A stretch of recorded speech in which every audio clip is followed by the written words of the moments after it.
하나님께서는 이스라엘 백성들, 유대 백성들을 구원하기 위해서 애굽 사람들에게 10가지의 재앙을 내렸습니다.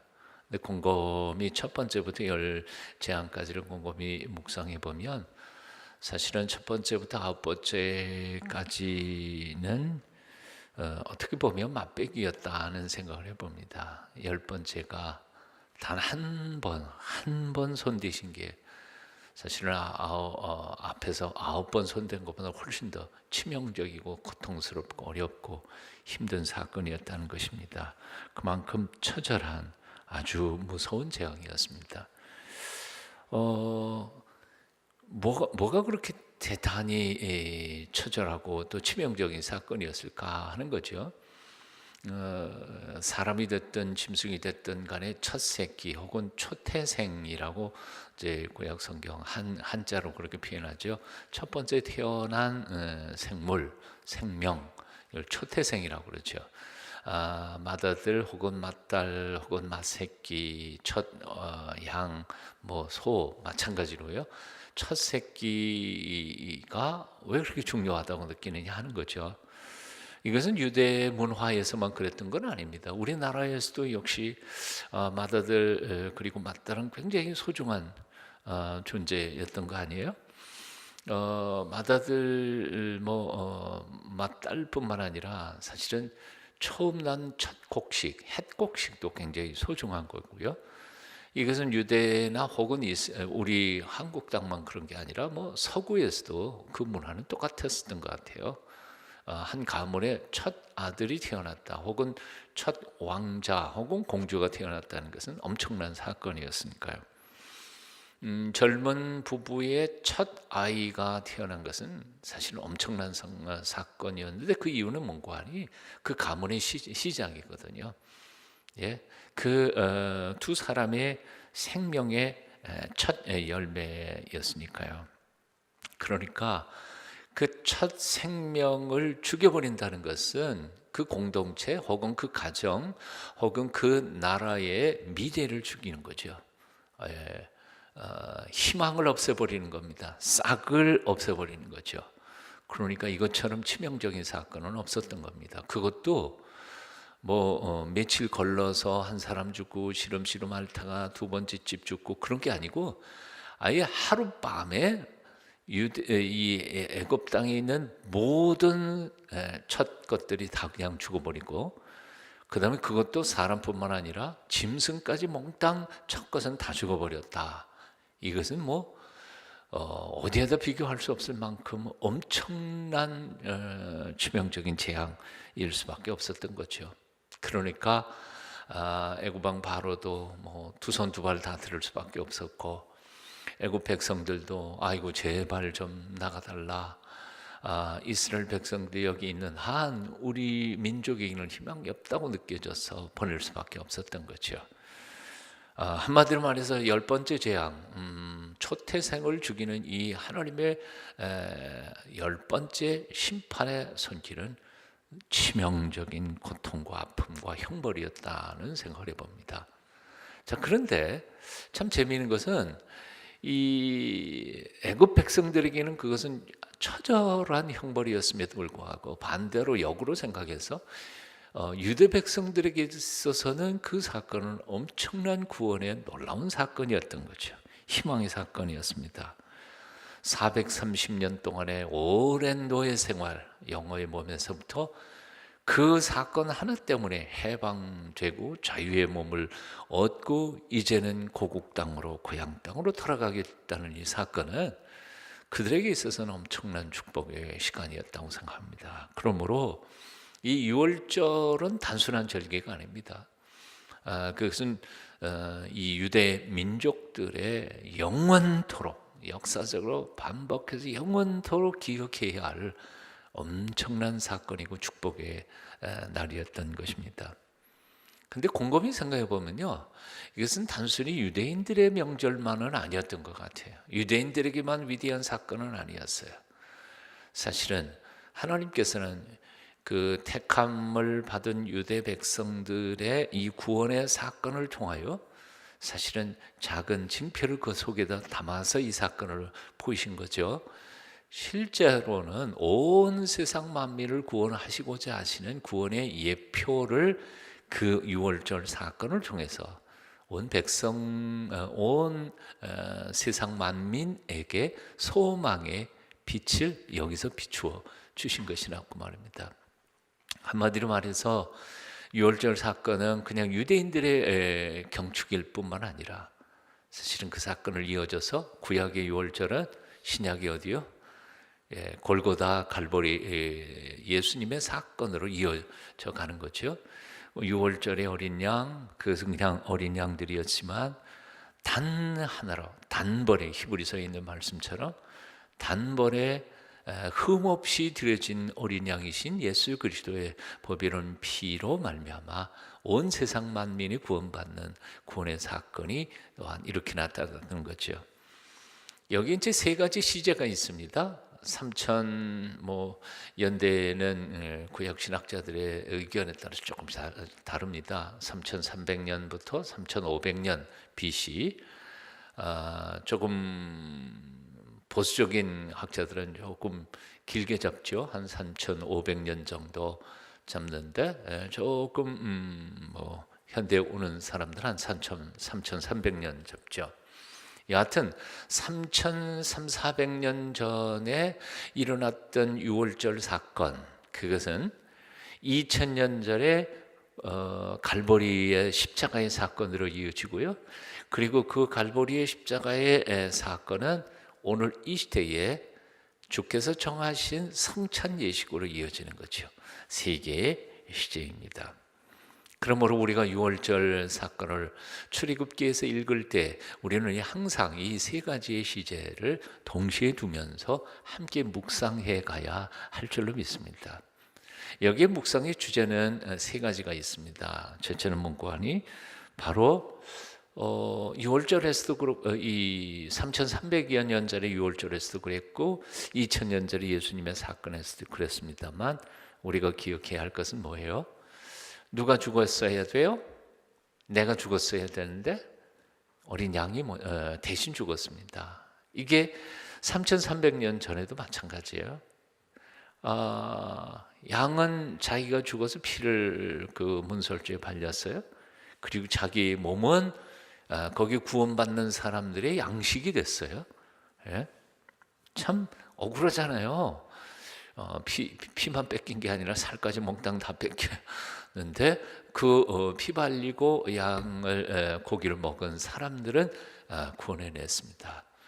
사실 죽어 마땅한 죄인들은 그 속에서 오히려 어린 양의 피와 살 때문에 살아난 거죠. 그런데 이게 2000년 전에 예수 그리스도 온 세상 죄를 짊어지고 가는 하나님의 어린 양, 세례 요한의 표현대로 예수 그리스도께서 내가 죽었어야 하는데 그 어린 양이 죽으심으로 해서 내가 영생을 얻게 되었습니다.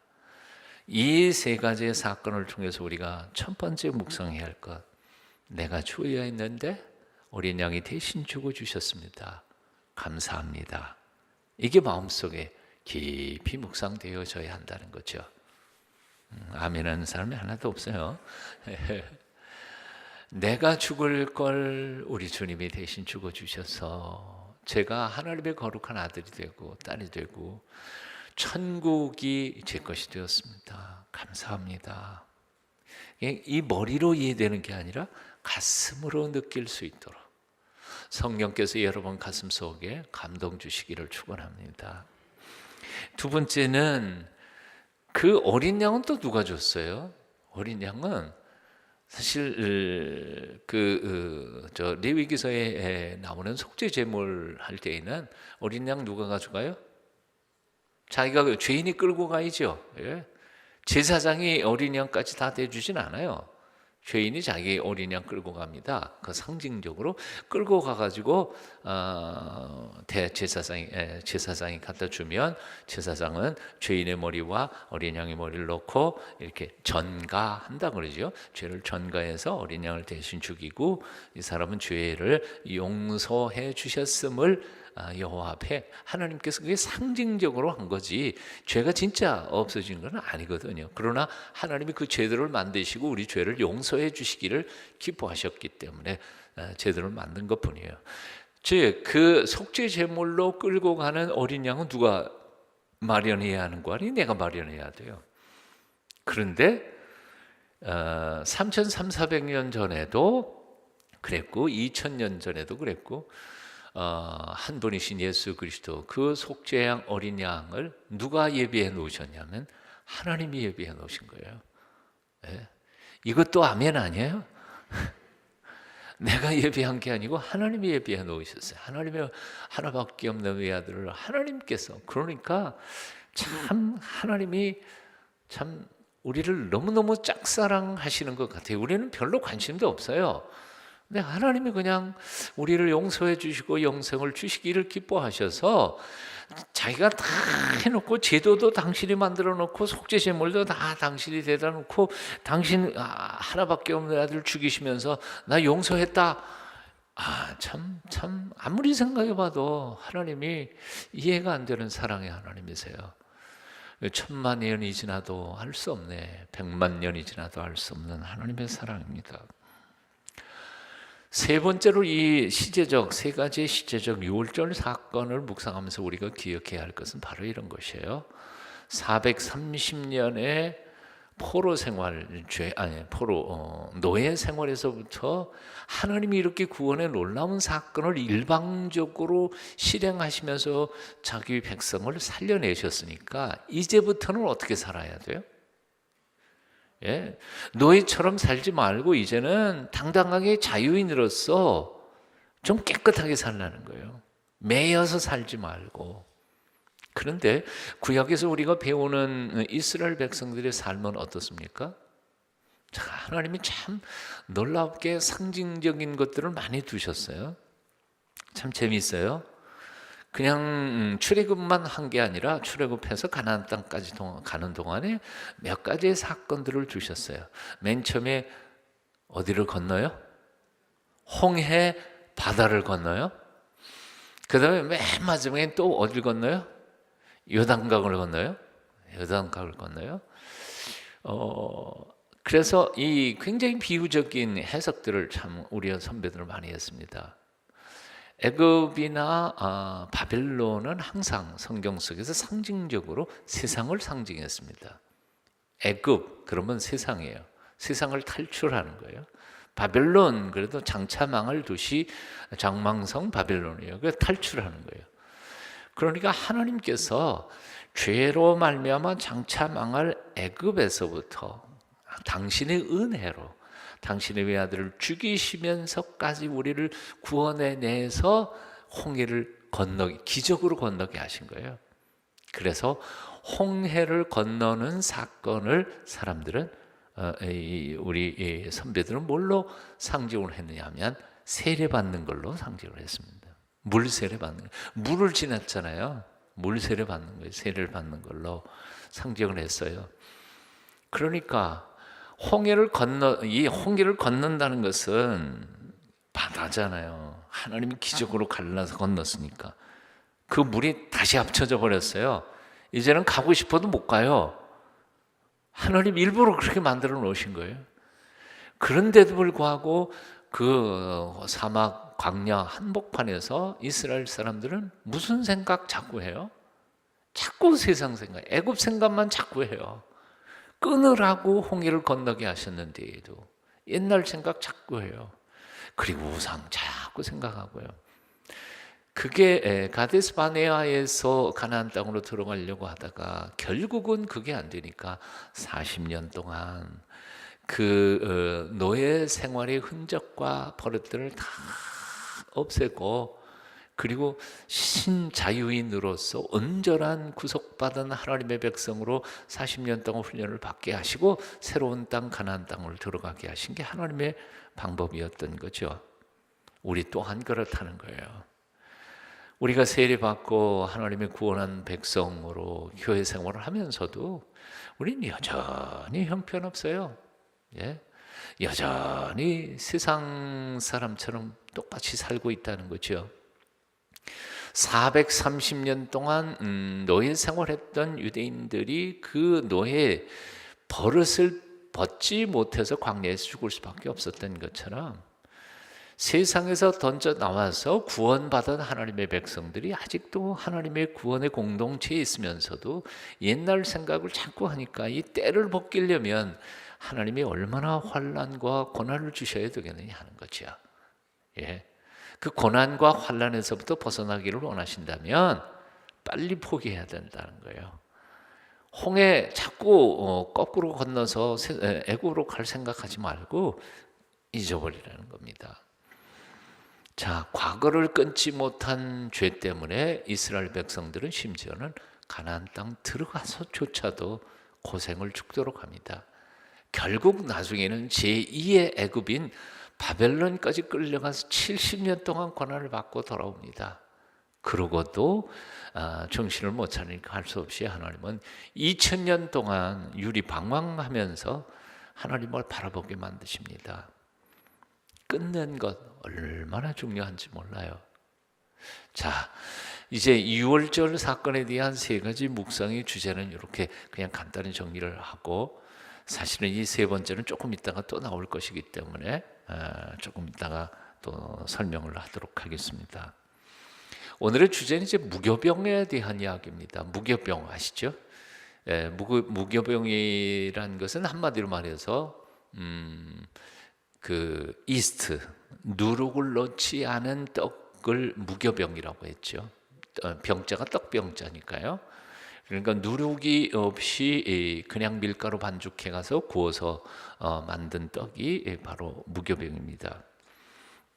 이 무교병을 먹도록 이 절기 안에는 하나님께서 명령을 하셨습니다. 6월절은 하루 있지만 6월절부터 시작해가지고 무교절이 쭉 일주일 동안 이어지는데, 그때에는 계속해서 무교병을 먹어야 되는 거죠.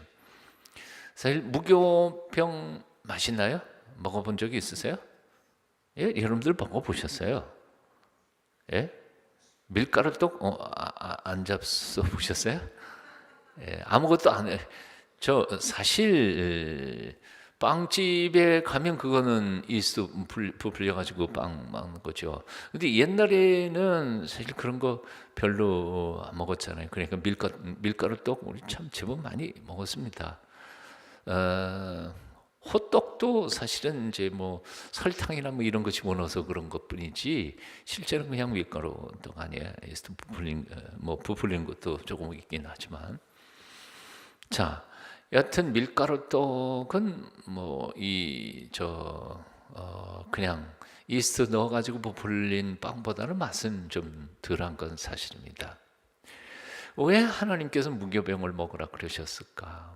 유교병을 먹는 사람들은 이 공동체에서 제명을 시켜야 된다. 그렇게 엄격하게 말씀을 하셨을까 하는 겁니다. 두 가지 이유가 있습니다. 첫째는 하나님의 구원은 얼마나 급속하게 그들에게 임했는지 이스트를 넣고 부풀릴 시간이 없었던 거예요. 그러니까 밀가루 반죽해가지고 그냥 얼른 해갖고 얼른 먹고 출발할 수밖에 없는 시간이 촉박했기 때문에 어쩔 수 없이 시간적인 의미에서 무교병을 먹을 수밖에 없었던 것이 첫 번째 이유입니다. 여기에 굉장히 중요한 의미가 담겨져 있습니다. 그건 뭔가 하니 하나님의 구원은 우리 생각에는 너무 자꾸 지연되는 것처럼 느껴질 때가 참 많다는 거예요. 아마 이스라엘 백성들도 그랬을 것 같아요. 언제 우리를 구원하실랍니까? 예? 요셉이 죽은 지도 몇 년이 지났고요. 그리고 뭐 100년, 200년 지났는데 아직도 하나님의 구원은 감감무소식이고, 그러니까 아마 이스라엘 백성들은 도대체 하나님은 왜 우리를 구원하지 않으시는가? 우리를 잊어버리신 건 아닌가? 그리고 절망하고 낙심하고 그랬을지 몰라요.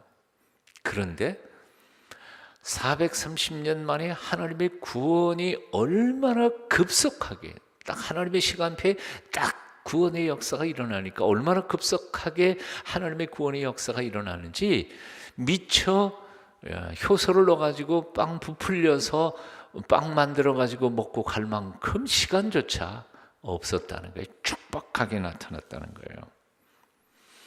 하나님의 구원의 역사는 이와 같다 가르쳐 주시는 거죠. 우리는 하나님께서 나를 도와주시지 않으신다고 생각해요. 기도 응답이 너무 늦다고 생각해요. 하나님도 날 잊어버린 건 아닐까. 그런데 놀라운 것은 하나님의 시간이 딱 되면 내가 정말 밥해 먹을 시간도 없을 만큼 그냥 화들짝 하고 이 일이 끝나버린다는 거죠. 아멘. 그러니까 너무 기도하는데도 응답이 없고 너무 오래 걸리는 것처럼 절망적인 순간에도 불평하지 말라는 거예요.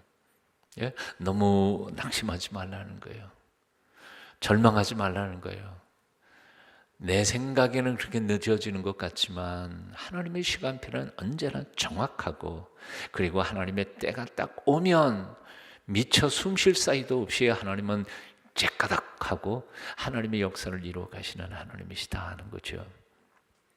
사실 그래서 지연이 되느냐 아니면 빨리 오느냐, 그거보다 더 중요한 것이 있어요. 그게 뭐냐 하면 바로 하나님의 때가 됐을 때 내가 그것을 맞을 준비가 지금 되어 있느냐 하는 거죠. 예? 하나님의 때는 하나님의 사건은 하나님의 때에 이루어질 거예요. 그건 틀림없어요. 근데 문제는 하나님의 때가 돼서 구원의 사건이 딱 일어나는데 내가 그만큼 그것을 맞을 준비가 안 돼 있다 그러면 그건 끝난 거 아니에요. 결국 때가 빠르냐 늦으냐 그게 중요하지 않아요. 오늘 지금 당장이라도 주님의 때가 이루어진다 그럴 때 내가 그 주님의 때를 맞을 준비가 지금 되어 있느냐 하는 것이죠. 그러니까 시간의 길고 작음이 문제가 아니라 바로 나의 마음의 자세, 나의 신앙의 자세가 정말 중요하다는 겁니다. 사람들은 대부분 현재에 대하여 별로 만족하지 않습니다. 예. 불평하는 게 얼마나 많은지 몰라요. 여름에는 너무 더워 그러고요. 가을엔 쓸쓸해. 겨울은 너무 추워. 자기 현재의 시간에 대해서 별로 만족하지 않아요. 예. 그런데 신앙의 성숙이라고 하는 것은 뭘까요? 현재에 대해서 불평, 불만하고 만족하지 않는다는 것은 자신의 희망을 미래에 두었다는 거예요. 그게 어떻게 보면 굉장히 신앙적인 것 같지만 실제로는 지금 현재에 기뻐하지 않는 사람이 미래에 기뻐할 수 있겠어요? 현재에 하나님께 감사하지 않는 사람이 내일 오면 감사하겠어요? 그렇지는 않거든요. 그러니까 모든 행복과 기쁨과 감격을 미래에다가 두고 오늘 불평하고 불만하고 답답해하고 안절부절하고 그렇게 살아가는 사람의 신앙의 태도가 바른 태도는 아니라고 말이에요. 오늘 이 순간, 하나님이 주신 이 순간에 기뻐하고 감격하고 만족하며 하나님의 때가 오면 또 그때는 더 만족하고 더 기뻐하고, 이게 신앙의 자세이죠. 예, 여름은 더워서 좋고요. 가을은요 열매가 풍성해서 좋고요. 예, 겨울은 눈이 와서 좋고요. 눈 쓰는 건 좀 힘들지만 다 지금 현재에 대하여 자족하며 기뻐하면서 살아가는 것이 중요하다는 거예요. 우리 딸내미가 박사학위 받는 거, 뭐 직장 가지는 거, 이거 미래에 대해서 고민을 많이 하는 거예요. 오늘 너무너무 힘들다는 거예요. 지금 죽을 것 같아. 미래에 대해서. 그러니까 나의 지금 현재의 행복을 미래에다 놔둔 거예요. 그러면 학위 받으면 행복하고, 그럼 직장 얻으면 행복하고, 그럴까요? 아니요. 그때 가면 또 그 문제 또 있을 거예요. 직장 얻으면 또 그 직장 문제 또 있을 거예요. 그러니까 가장 지혜로운 사람은 누구냐 하면 지금 현재 공부하는 거 행복해야 하는 거예요. 예? 지금 현재 취업 준비하는 거, 그것 자체를 즐기는 거예요. 오늘 여러분의 삶의 형편이 어떤지 모르겠습니다.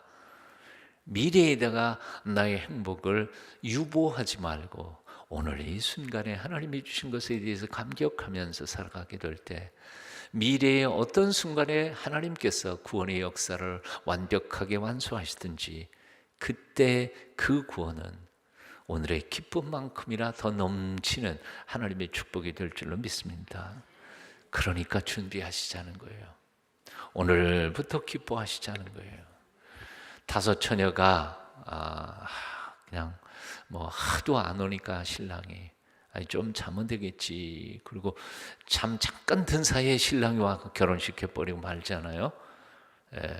나도 모르는 사이에 하나님의 구원의 역사가 일어나지 않도록 매 순간마다 주님의 오심을 기대하면서 기뻐하며 현재를 감사하면서 사는 주의 백성들이 다 되실 수 있기를 축원합니다. 무교병의 교훈 첫 번째, 하나님의 구원은 늦어지는 것 같지만 그러나 하나님의 시간표가 되면 이스트를 늘 겨를도 없이 하나님의 구원은 순식간에 이루어진다는 사실을 기억하고 매 순간이 그날인 것처럼 살라 하는 명령입니다. 두 번째, 이 무교병에 대한 명령이 있습니다. 그것은 뭔고 하니 무교병에는 누룩이 없다는 거지요. 근데 누룩이라고 하는 것은 신약이나 구약 성경 속에서 언제나 죄의 상징이었어요. 더러움과 타락의 상징이었습니다.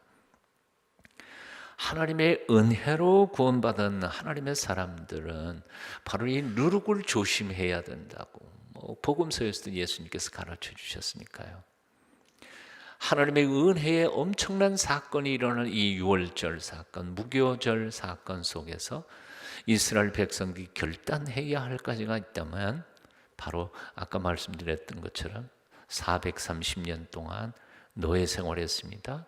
겉으로는 바로 애굽 왕 바로의 노예로 살았지만 속으로는 사실 노예 근성으로 죄에 매여서 살았습니다.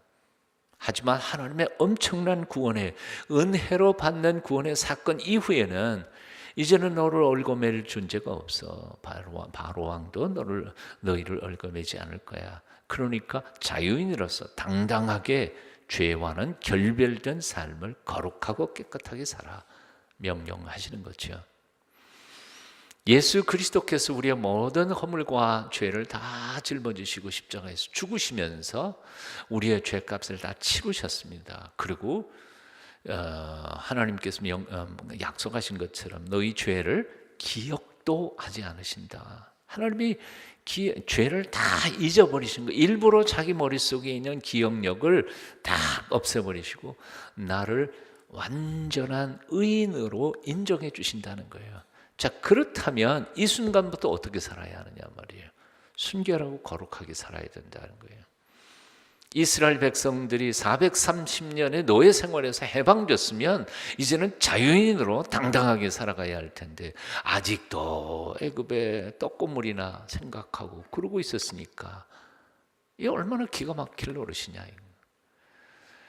예수 그리스도의 보배로운 피로 우리가 구속함을 받았으면 이제는 죄된 삶을 청산해버리고 순결하고 거룩하게 살아가야 될 것 아니냐.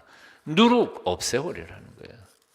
사실 첫 번째 의미에서는 그래, 누룩을 넣을 시간이 없어서 그 누룩이 밀가루를 이렇게 할 시간이 없어서 무교병을 먹었다고 그랬지만 사실은 의미상으로는 굉장히 중요한 과거에 타락된 삶에서부터 깨끗하고 거룩한 새 생활을 시작하라고 하는 주님의 명령일 겁니다. 신약에도 이런 결단 명령들이 많죠. 골로새 3장 1절 2절에 보면 그러므로 너희가 그리스도와 함께 다시 살리심을 받았으면 위의 것을 찾으라. 거기에는 그리스도께서 하나님 우편에 앉아 계시느니라. 위의 것을 생각하고 땅의 것을 생각지 말라. 이게 그리스도인의 마땅한 자세인 겁니다. 한번 따라해 보실래요? 위의 것을 생각하고 땅의 것을 생각하지 말라. 적어도 구원받았다면 이제는 하나님 나라 바라봐야죠. 근데 구원받았다는 사람들이 자꾸 뒤돌아봐요. 권력이나 감투나 명예나 돈 몇 푼에 자기 이름 다 팔아먹고요. 참 불쌍하지 않아요? 에베소 4장 22절 이하입니다. 너희는 유혹의 욕심을 따라 썩어져가는 구습을 쫓는 옛사람을 벗어버리고 오직 심령으로 새롭게 되어 하나님을 따라 의와 진리와 거룩함으로 지으심을 받은 새 사람을 입어라. 그리스도 안에서 이젠 새 사람이 돼야지요. 마틴 루터가 종교개혁을 시작한 지 500주년이라 해서 올 한 해 동안에요, 참 별하별 기념 행사들 참 많이 했습니다. 정말 많이 했어요. 제가 개인적으로 알기로는 어떤 날은요, 심포지움, 세미나를 하루에 3군데서 했어요. 500주년 기념 세미나를 3군데서 한꺼번에 했다니까요. 자, 그러면 이제 결론 맺어볼게요. 대한민국 교회가 500주년을 맞아서 개혁됐나요? 여러분이 한번 알겠어요. 하여튼 느낌으로 여러분 한국 교회가 개혁된 것 같습니까? 예, 안 됐대네. 안 됐대 아직. 한국 교회가 뭐예요? 우리 동순교회는 한국 교회 아닌가? 우리 교회는 개혁된 것 같아요?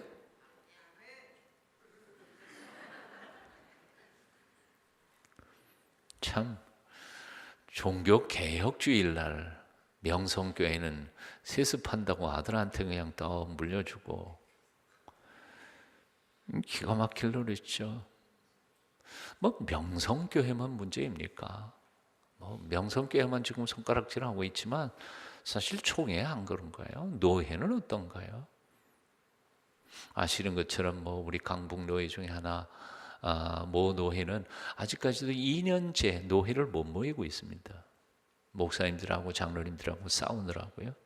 지난번 그 서울 연합당이라고 그래가지고 11개 노회의 노회장, 부노회장들이 모인 모임이 있었는데요. 아직도 그 노회 2년 동안 노회를 못 모이는데 노회장이 어디 있겠어요? 부노회장이 어디 있겠어요? 그런데도 2년 전에 노회장이던 분이 와가지고 그냥 어떻게 여기 왔나 그런 생각이 들더라고요. 예, 부끄럽지도 않아요 그게. 예. 참 기가 막힐 노릇입니다. 그래서 요즘 저는 이런 생각들을 해봅니다. 물론 인간이 해야 할 건 해야 돼요. 예, 고쳐야 할 건 고쳐야 되는데 실제로 아무리 생각해봐도 회개하는 것도 우리 힘으로 하는 게 아닌 것 같아. 얘는 틀림없어요. 자기가 죄를 몰라요. 목사와 장로가 자기의 죄를 모른다니. 감투 하나 탐하는 게 죄라고 생각하지 않아요. 예? 그 욕심, 돈 몇 푼, 그 죄라고 생각 안 해요. 그러니까 그런 짓 하겠죠. 그러다 보니까 이게 그래, 신학적으로 신학 박사이고 공부를 해도 의미가 없고, 평생을 신앙생활을 하신 존경받는 장로님이라도 별 수가 없고, 결국은 결론을 이래요. 스가랴 4장 6절 만군의 여호와께서 말씀하시되 이는 힘으로 되지 아니하며 능력으로도 되지 아니하고 오직 나의 영으로 되느니라. 성령님으로만 되는 것 같아요. 성령께서 내 마음속에 오실 때 비로소 내가 죄인이라는 사실을 깨닫게 되고요. 성령께서 내 마음속에 감동 주실 때 비로소 내가 이거 잘못했구나 깨닫게 되고요. 성령께서 나를 뒤집어 퍼놓으실 때에 나의 인격과 삶이 달라지는 것 분명하더라고요. 이 땅에 정말 성령이, 특별히 하나님의 교회들이 성령께서 새롭게 역사하여 주시어서 2000년 전에 마가다락방에서 일어났던 사건들이 다시 한번 일어날 때, 1907년 이 땅에 회개운동이 일어났던 그 역사가 다시 일어날 때 아마 한국교회는 새롭게 다시 부흥되는 역사를 이루어낼 수 있지 않을까 하는 생각해 봅니다. 결국 제가 서울로의 개혁위원장으로 지금 개혁한다 하지만 제 때문에까지 고친다 그래서 바뀌어지겠습니까? 물론 제가 할 일이니까 열심히 할 겁니다. 목숨 걸고 할 겁니다. 뭐 돌멩이 맞아도 할 건데, 그러나 결국 그 모든 것 위에 하나님의 성령의 은혜가 부어주지 않는다면 결국 또 숲으로 돌아가고 말 것이라는 생각해 봅니다. 다른 사람 덮어놓으세요. 총회 여러분이 걱정하실 거 아니에요. 명성교회 여러분이 걱정하지 마세요. 걱정할 사람들이 있으니까요. 또 우리가 걱정해야 할 건 뭐일까요? 오늘 이 저녁에 왔으면 나부터요. 나부터. 성령님, 내 삶 속에 뒤집어 엎어야 될 것들을 엎어주시고요. 하나님 마음 아프게 했던 거 내가 회개할 거 회개하게 하여 주시고요. 내 마음은 아직도 찌끄러기 남아서 하나님의 마음을 섭섭히 해드리는 것 있으면 성령이 불로 태워버려 주시고요. 오늘 이 밤 이 자리 떠나기 전에 하나님 마음에 혹 드는 성령이 충만한 사람 되기를 원합니다. 간절히 기도하고 매달릴 때 하나님께서 우리를 새롭게 거듭난 하나님의 사람들로 인쳐주실 줄로 믿습니다. 이 밤이 성령의 충만한 하나님의 사람들로 변화되는 귀한 밤 되시기를 축원합니다. 기도하겠습니다.